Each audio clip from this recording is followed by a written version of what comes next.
This story happened in the Scottish city of Glasgow in 2015. On April 11, 2015, 24-year-old Karen Buckley went to a nightclub with her friends and never returned home. Karen was born in 1991 in the Irish city of Cork to John and Marion Buckley. She was the youngest child and only daughter among 4 children in her family. Karen graduated from St. Mary's Secondary School in Mallow, where she was described as a kind and caring person always willing to help others. Her desire to help people largely influenced her choice of profession. After finishing secondary school, Karen enrolled in the University of Limerick to study nursing.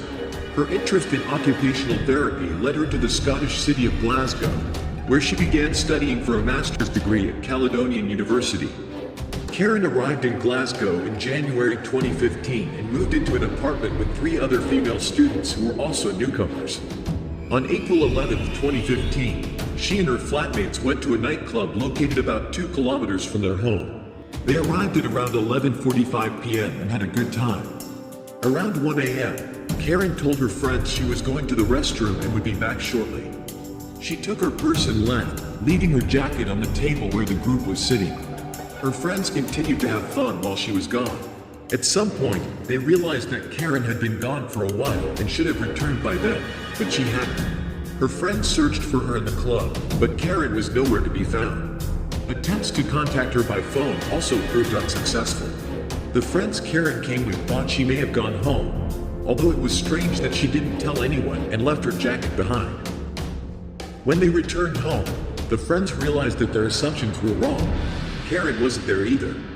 The only thought that came to Karen's friends' minds at that moment was that she could meet someone at the club and leave with him. It was with this thought that the girls went to their beds. Waking up around noon, Karen's neighbors were surprised to find that she had not returned home. Attempts to reach her by phone again yielded no results. Karen did not respond to messages on social media and did not even log into any of them. Although Karen's friends had only known her for a few months, they knew that this behavior was not typical of her.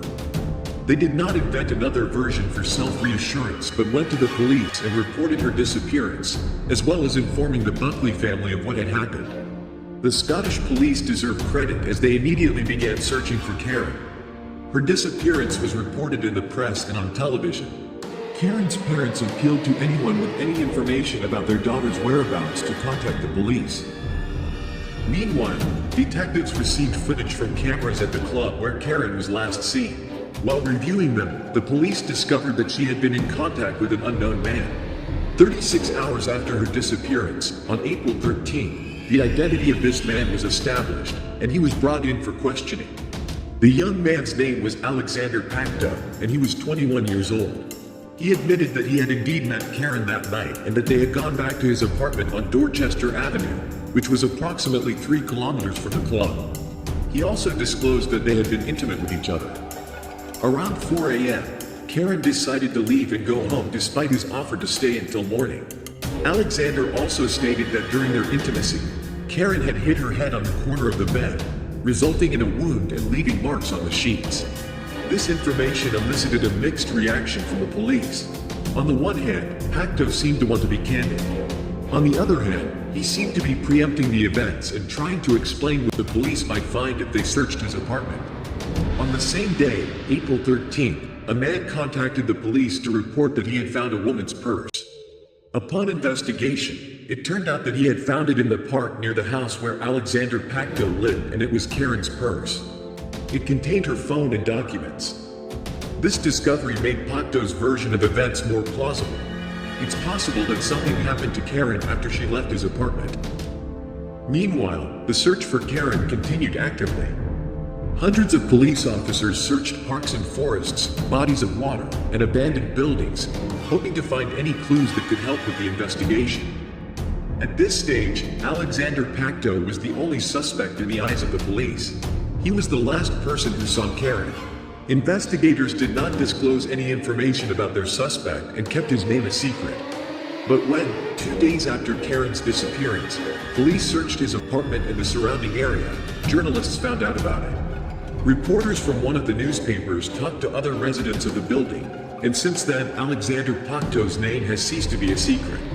This is important, but we will come back to it later. So, the police obtained a search warrant for Pacto's apartment. The first thing that caught their attention when they entered was a strong bleach smell. They also noticed that the mattress on his bed did not match the size of the bed. Small dark red spots were found on the bed and in the bathroom, samples of which were sent for testing. A box of tools and a large amount of cleaning supplies were also found in the apartment. A police dog trained to search for bodies signaled near Pacto's car.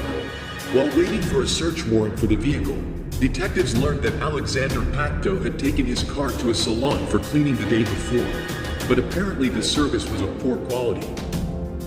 During the search, the same small dark red spots were found on the inside of the passenger door, and samples of these were sent to the laboratory. With each new discovery, suspicions grew that Karen was no longer alive, but the search for her continued actively. As previously stated, journalists were able to uncover the suspect's name, and the next day, a photograph of Alexander Pacto was featured on the front page of one of the newspapers. Surprisingly, this step by the press turned out to be helpful for the investigation. A man who saw Pacto's photo in the newspaper called the police and provided some interesting information. He said that he had worked with Alexander some time ago and knows that he rents a warehouse on a farm outside Glasgow. The address of this farm is about 9 kilometers from Pacto's apartment. Any lead was important, and the obtained information was investigated. The owner of the farm confirmed that Pacto rents a storage space from him for £10 a week. This is the place in the storage space. Inside, they found a 200-liter drum containing Karen's body, which had been dissolved in caustic soda. Caustic soda is a highly reactive alkaline substance that can dissolve organic compounds. They also found a bonfire with remnants of a mattress that Pacto had tried to burn. On the same day, April 15th, he was arrested as a suspect in the case of Karen Baffling. Understanding that there were a significant amount of evidence against him, Pacto confessed to being the one who took Karen's life. However, he claimed that he did it in self-defense. Based on the evidence found by the police and the testimony of the suspect, an approximate timeline of events was compiled for the days when Pacto took Karen's life and attempted to cover his tracks. So, on the night of April 11th, 12, at around 1 a.m., Karen left the club. It remained unclear why she did so. Her friends claimed that there was no argument between them and that Karen said she would go to the bathroom and come back. Even if we assume that she decided to go home for some reason, it is still unclear why she left her jacket behind. Officers working on the case reviewed a total of 1,900 hours of surveillance camera footage. In one of the recordings, it was seen that Karen crossed paths with Pacto after leaving the club. After a short conversation, they walked together in the direction where his car was parked. It is believed that he offered to drive Karen to her apartment, but instead, when they got into the car, he attacked her. Pacto struck Karen 14 times on the head with a large wrench, as a result of which she died in his car. The dark red stains that the investigators found in the car turned out to be dried drops of Karen's blood, as were the stains in the bathroom and on Pacto's bed. After disposing of the girl, he began planning his next steps. First, he got rid of Karen's purse, which was later found and brought to the police. Around 2 o'clock in the morning, he arrived home. What he did next surprised the detectives greatly. He moved the body from the car to his apartment. At 8 o'clock in the morning, using his phone, he began searching the internet for information about caustic soda. He then went to a shopping center, where at 9:42, he bought 6 liters of caustic soda, a respirator, and gloves. He thought 6 liters was not enough, so on the way home, he stopped at another store and bought more caustic soda. Upon returning to his apartment, he placed Karen's body in the bathtub and tried to dispose of it. Pacto didn't live alone. His apartment neighbor was supposed to return home around 8 p.m. Realizing he wouldn't have enough time to complete his plan, he took the body out of the bathtub, wrapped it in a blanket, and hid it in his bedroom. The next day, on April 13th, he threw a wrench into the River Clyde, where divers found him. Afterwards, he went to a shopping center about 1.5 miles away from home, where he asked a consultant for help.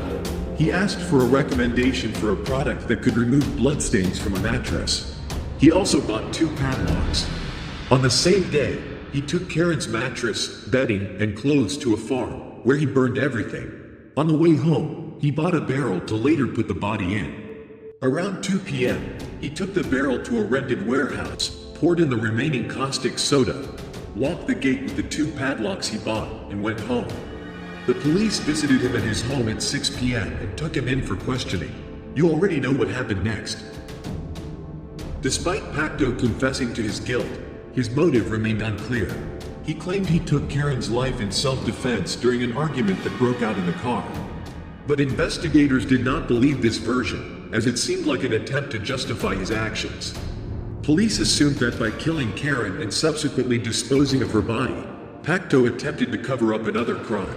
However, due to the degree of decomposition, experts were unable to determine if Karen had been subjected to violence before her death. In September 2015, Alexander Pacto was found guilty and sentenced to life imprisonment, with the possibility of parole after 23 years. Through his lawyer, he apologized to the Buckley family, claiming to be remorseful. Pacto told his defense attorney that he was too intoxicated on the night of the incident and could not remember why he took Karen's life. It is worth noting that if he had not pleaded guilty, he would have been eligible for parole after 25 years, rather than 23.